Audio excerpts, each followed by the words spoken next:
Hello students, last class में हम लोग कोरिलेशन कर रहे थे तो उसकी प्रॉपर्टीज़ हमने 7 और 8 तक कर ली थी।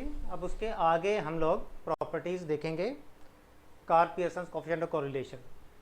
तो नेक्स्ट प्रॉपर्टी है कि अगर कोएफिशिएंट ऑफ कोरिलेशन की वैल्यू 1 आई है तो इसका मतलब है कि एक्स और वाई के बीच में एक स्ट्रेट लाइन बनेगी राइट साइड अपवर्ड की तरफ। ठीक है, तो मीन्स उसका जो स्लोप होगा, slope of the line that will be positive. Slope of the line क्या होगा? पॉजिटिव। और अगर कोएफिशिएंट ऑफ कोरिलेशन की वैल्यू -1 आई है तो भी एक्स और वाई के बीच में एक स्ट्रेट लाइन बनेगी but downward direction, right side में डाउनवर्ड, तो slope of the line will be negative होगा। ठीक है, तो अभी हमने दो प्रॉपर्टीज और सीखी। एक, अगर कोरिलेशन +1 है तो कोरिलेशन अगर +1 है तो स्लोप जो है उसका पॉजिटिव होगा, और अगर कोरिलेशन -1 है तो स्लोप ऑफ द लाइन -1 होगा। अब हम एक और नई चीज़ सीखने जा रहे हैं, इसका नाम है स्पूरियस कोरिलेशन। स्पूरियस कोरिलेशन इसका मतलब है डिफेक्टिव कोरिलेशन।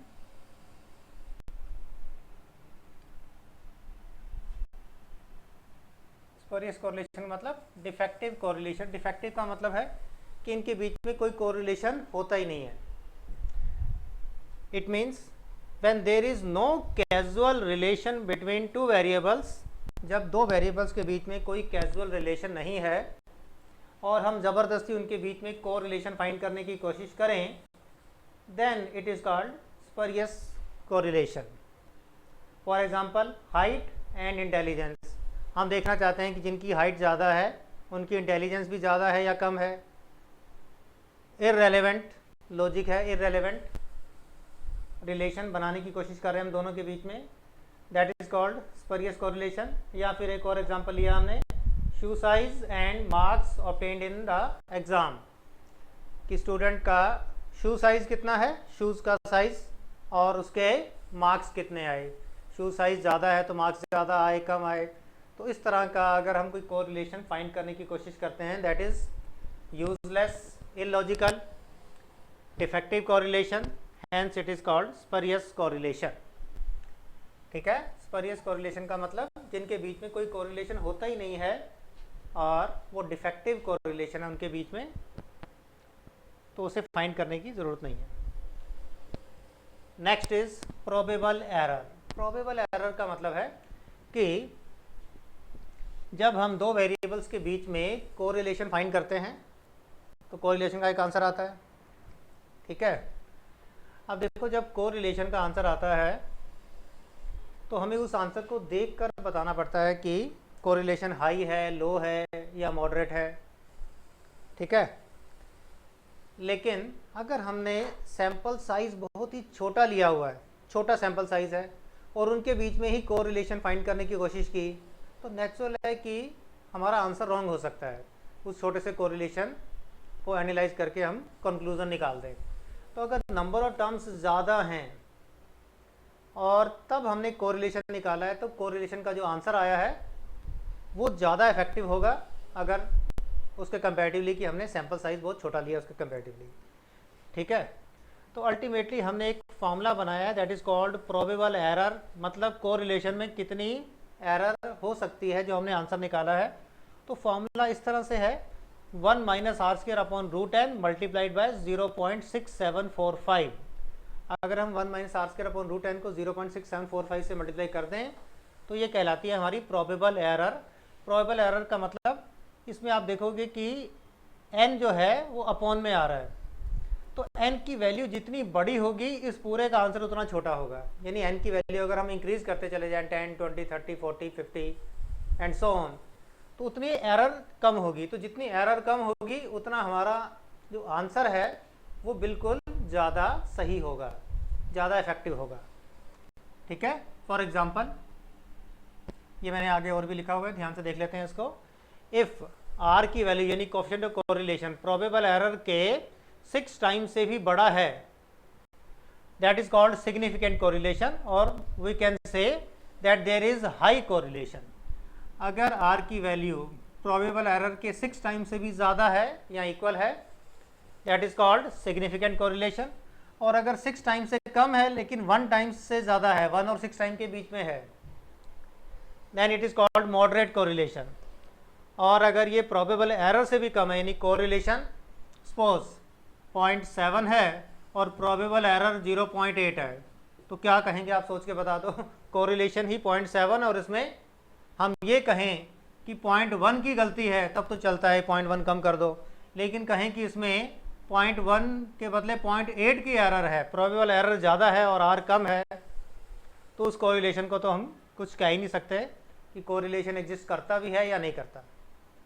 मेरे ख्याल से क्लियर है सारा,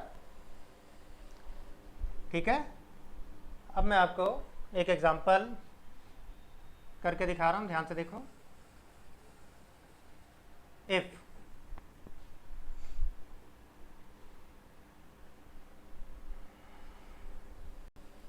if r is equal to 0.8, 0.6 and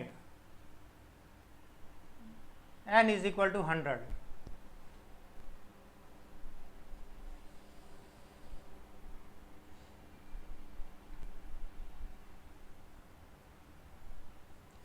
r equal to 0.6, n equal to 100, then probable error will be equal to 0.6745 1 minus r square upon में अंडर रूट n। कितना आंसर आया? 0.6745 इंटू 1 माइनस 0.6 का square और upon में 100 का root, तो ये answer आएगा 0.6745 मल्टीप्लाइड बाय 0.64 अपॉन 10। सॉल्व करके देखते हैं। 0.6745 इंटू 0.64 और डिवाइड बाय 10, 0.043, 0.32 आंसर आ गया। अब अगर हम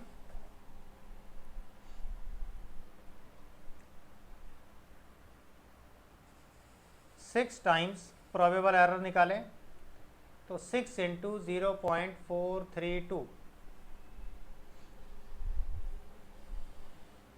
देखो इसको ना हम एक नए ढंग से लिख देते हैं, वो ज़्यादा इफेक्टिव हो जाएगा। r greater than 6 time PE, तो r के अपॉन में पीई ले आए अगर हम, तो ग्रेटर देन इक्वल टू 6 हो जाएगा, ठीक है। r upon PE greater than equal to 6, और इसको भी अगर हमने पीई से डिवाइड कर दिया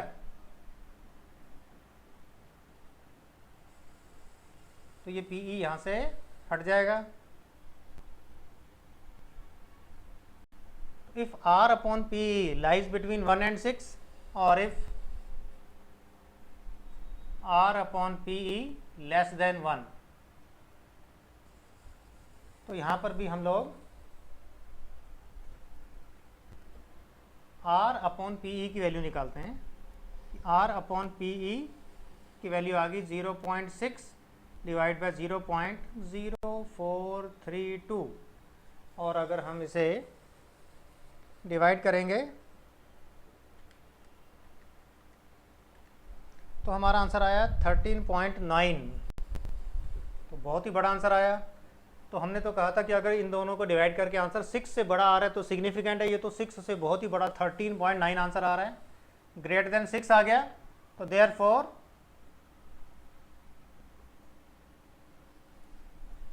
सिग्निफिकेंट कोरिलेशन है। तो r की वैल्यू अगर 0.6 भी आई है तो भी ये सिग्निफिकेंट है और हाई कोरिलेशन है। और एक और एग्जांपल लेंगे हम, और उससे पहले ये लेफ्ट वाला पोर्शन में बिठाने जा रहा हूँ। बड़ा ही सिंपल है, एक बार और बता रहा हूँ। r की वैल्यू अगर 1 आई तो स्लोप पॉजिटिव, -1 आया तो नेगेटिव। और स्परियस correlation when there is no causal relation between two variable like shoe size and marks, height or intelligence etc. ठीक है।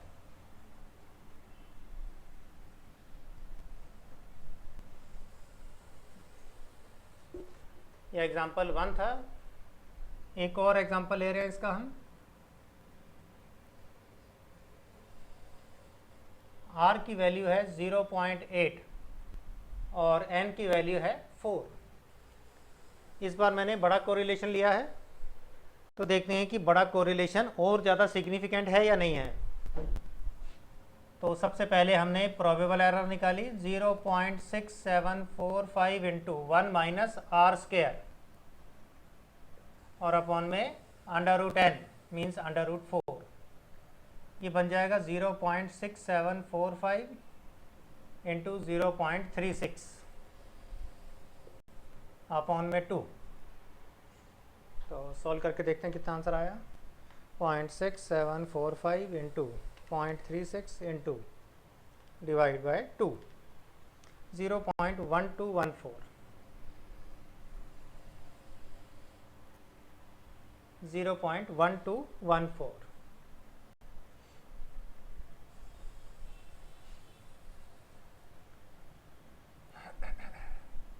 थोड़ा चेंज कर रहा हूँ क्वेश्चन को। 7 ले लिया,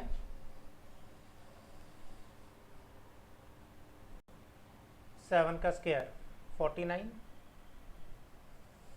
तो 1 माइनस 0.49 51 हो जाएगा। ये दोबारा करते हैं।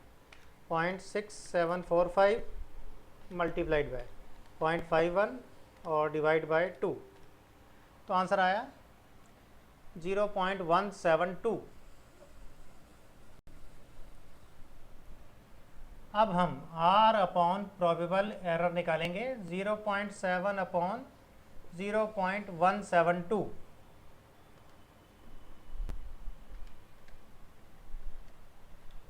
तो ये आंसर आया 4.07। तो ये 6 से कम आंसर आया। तो जब 6 से कम वैल्यू आई तो मॉडरेट कोरिलेशन है। अच्छा,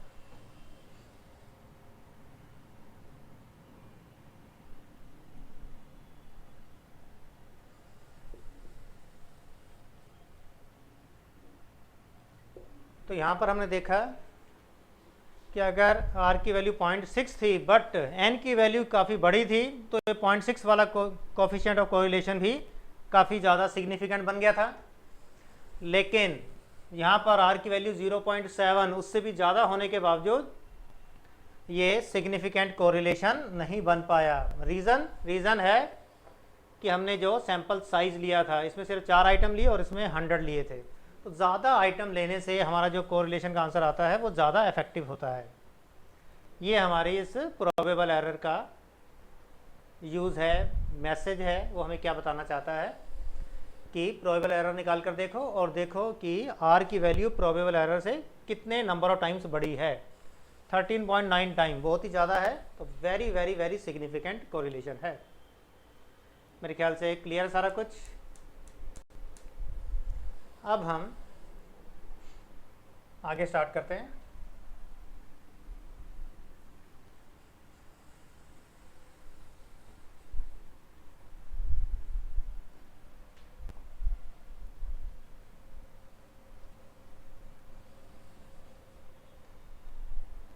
अब हम इसके आगे देखेंगे कोवेरिएंस।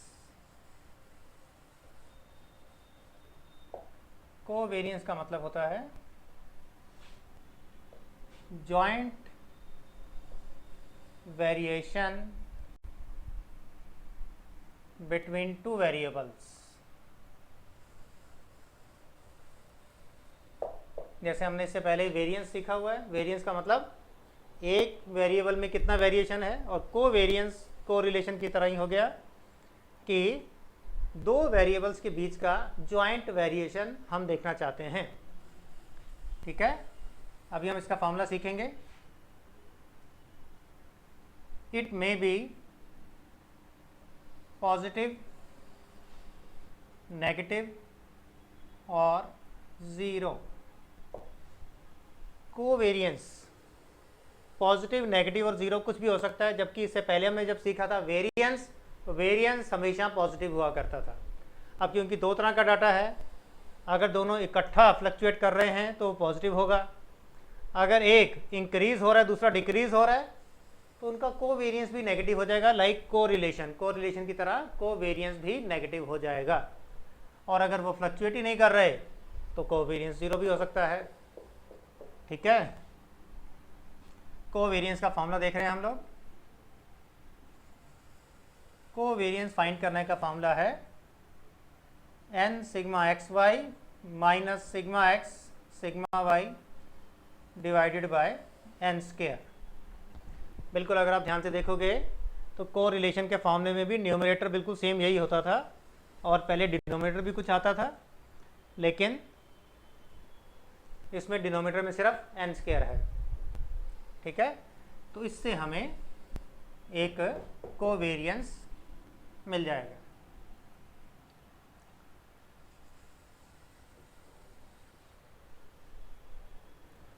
अब हम यहां देखते हैं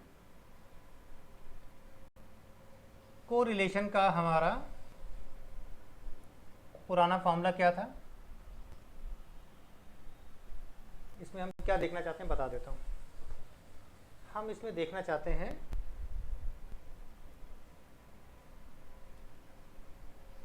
relation between correlation, covariance and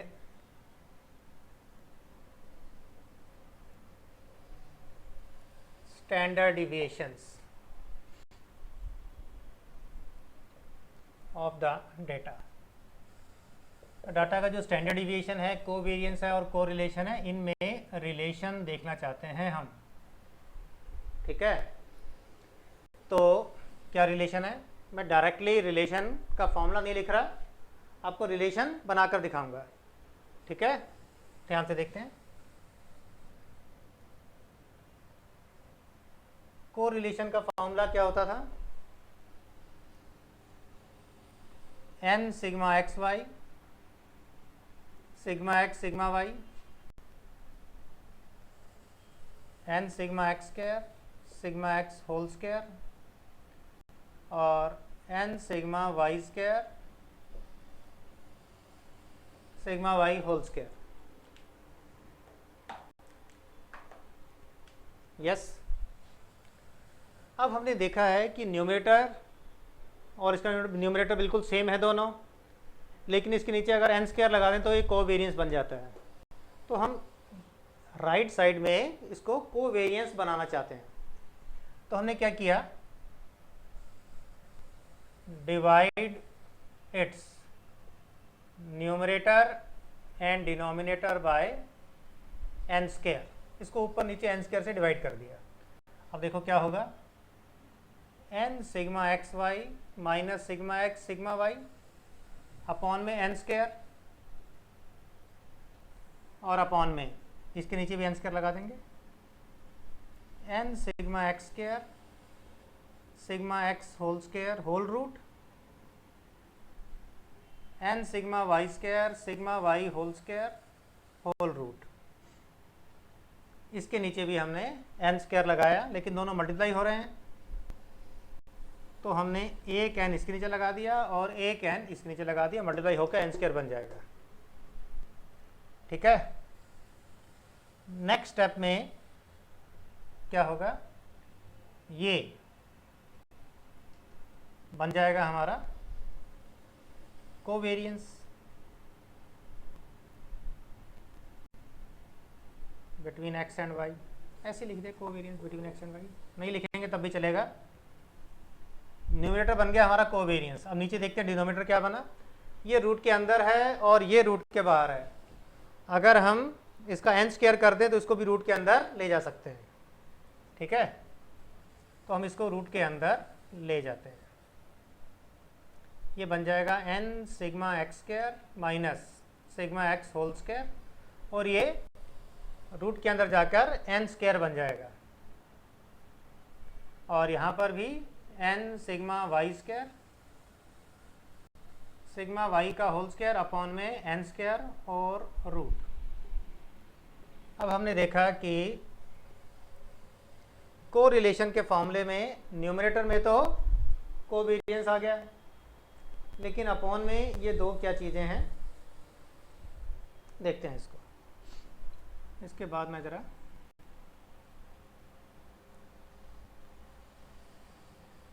यहाँ लिख रहा हूँ। अच्छा, और इसको ख़त्म कर देते हैं। ये हमने फॉर्मूला सीख लिया, ख़त्म हो गया। और ये यहाँ से इधर कंटिन्यू कर रहे हैं इसको, कोवेरियंस अपॉन दिस। तो देखते हैं आर की वैल्यू हमारे पास आ गई, कोवेरियंस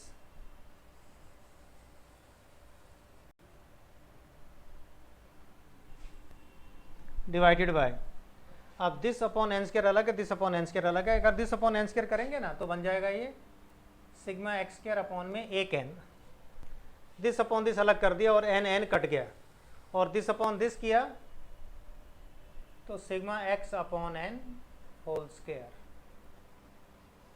तो ये अपने आप ध्यान से देखो, this and this one and the same thing. This upon N square अलग, दिस अपॉन एन स्क्वायर अलग किया। जब दिस अपॉन एन स्क्वायर किया तो ये भी स्क्वायर, दोनों को इकट्ठा होल स्क्वायर लगा दिया। और जब दिस अपॉन दिस किया तो एक एन कट गया, sigma x square upon n बच गया। सिमिलरली यहाँ पर भी ऐसा ही होगा, sigma Y square upon n और minus sigma Y upon N whole square.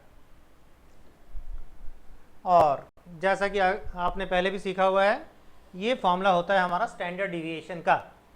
Standard deviation का फॉर्मूला हमने यही सीखा हुआ है पहले भी। तो अल्टीमेटली आर की वैल्यू आ जाएगी, ऊपर आ जाएगा कोवेरियंस और नीचे this is called standard deviation. Covariance को हम शॉर्ट में लिख लेते हैं COV, कोवेरियंस। और इसको हम कहते हैं स्टैंडर्ड डिविएशन का सिंबल होता है सिग्मा। और ये स्टैंडर्ड डिविएशन ऑफ एक्स है, that is called sigma x, and this is called sigma y. Ultimately that is the relation between covariance, correlation and standard deviations. और अगर हम इसको ऐसे करके ऊपर ले जाके मल्टीप्लाई कर दें तो ये बन जाएगा R into sigma X into sigma Y equal to covariance. और कोवेरियंस पहले लिख लो, इसको बाद में भी लिख सकते हैं, बात एक ही है। अच्छा, और we can say that covariance equal to R into sigma X into sigma Y. तो ये हमारे पास कोवेरियंस का एक और फॉर्मूला आ गया, और एक फॉर्मूला तो हमारे पास पहले से ही था। That is the relation between covariance, correlation and standard deviation. मेरे ख्याल से क्लियर है सारा कुछ, ठीक है। अब एक क्वेश्चन करवा रहा हूं आपको। अच्छा, उससे पहले एक और प्रॉपर्टी बताता हूं।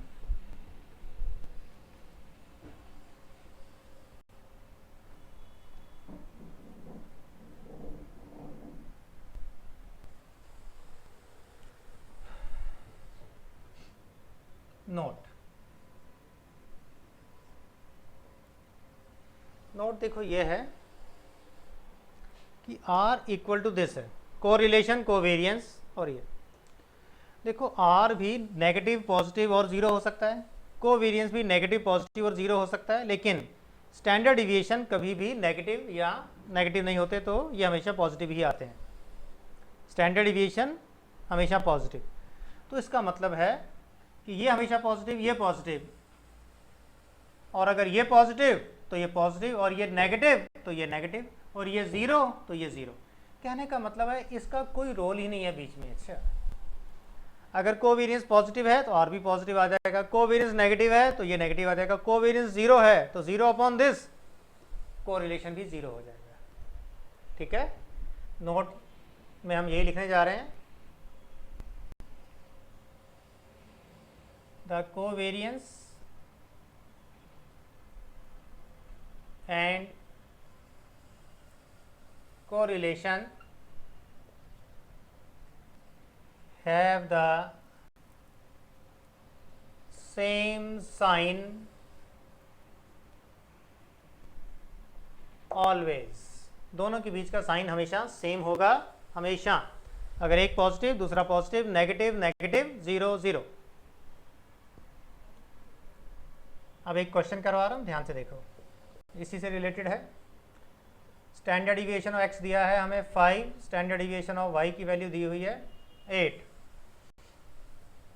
और कोएफिशिएंट ऑफ कोरिलेशन दिया है 0.75 और हमें कोवेरिएंस फाइंड करने के लिए कहा गया है।